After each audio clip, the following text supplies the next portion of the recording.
Hello mga pangyaw. Welcome back. Ito na naman po ang inyong lingkod na si Maria. It's been long time na hindi ako nakapag-edit, nakapag-vlog. So, kung update kayo sa aking channel, so the past few months na may nangyari na hindi inaasahan.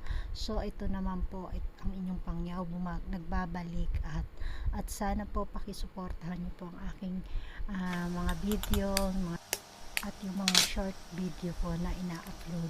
So ayan, sa mga pangyaw po natin dyan, nag voice record nga pala po ako dito gawa ng maingay yung aking background. So ito nga po ang aking new recipe, leche flan.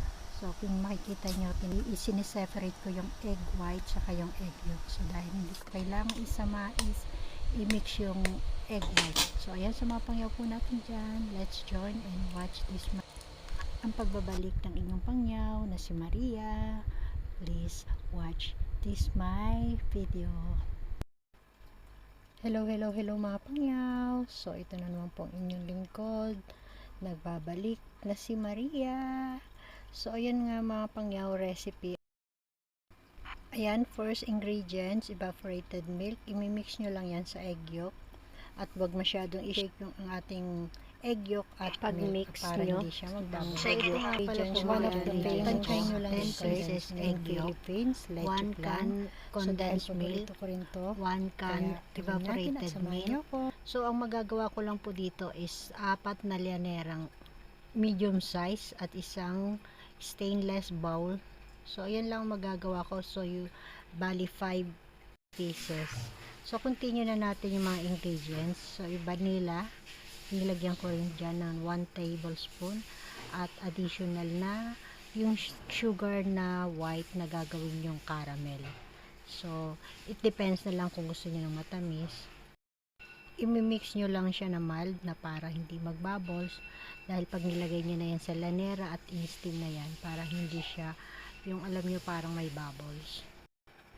Okay na yan.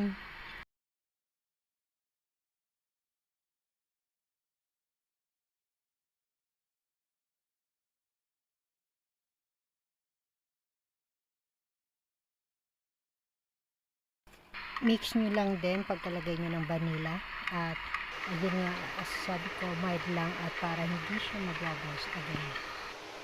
So okay na to, mix lang at gagawa na nga pala ako dyan ng caramel.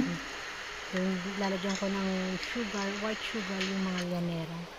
Ayan, ang pagkalagay ko lang dyan, bali 3 tablespoon na sugar para sa caramel na gagawin ko. So, ito mga pangyaw, sinala ko nga pala yung egg yolk para kung sakaling may puti-puting egg white, ayan, masala nyo. So, kailangan nyo i-separate. Ayan, mga pangyaw, ready na yung pang-caramel natin para next ko naman po dyan, So, ayun na nga mga pangyaw, kung like nyo tong aking video for today, please subscribe my channel and don't forget to hit the like and please share. At kung gusto nyo naman po ma-update na every time na merong latest ang inyong pangyaw, ayan, please click the notification bell at sana all. Thank you and please join with me. So, ito nga mga pangyaw, during the time nasa Pilipinas ako at talagang boring ako. Gusto kong ma-enjoy ko yung moment ko. Even hindi ako nakakapamasyal, gawa nga. Alam niyo naman po, during the time na meron ng nangyari at nagkailangan ko magpagaling. So, talagang enjoy life lang.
i-steam ko na rin po to.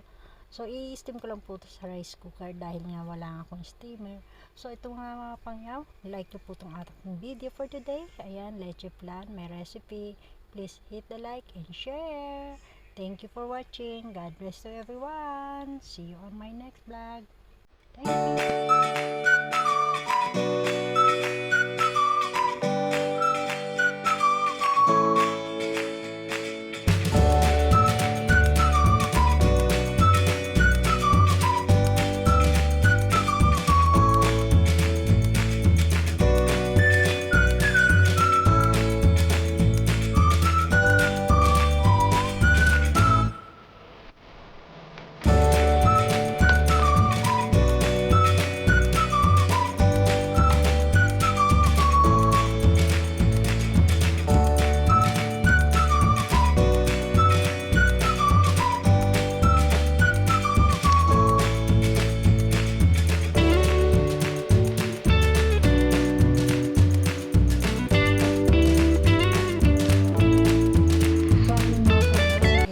Shoutout nga pala sa mga tumulong again sa akin. Peter Pabaria, 7 Ways to Love, Kay McKenna, Billy Dejaka, Cisco International. Thank you for watching. And shoutout nga pala sa dalawa kong tumulong sa akin during na time na magta-travel ako. Jeline Concepcion and Beneso Angeles. Thank you for helping me. God bless.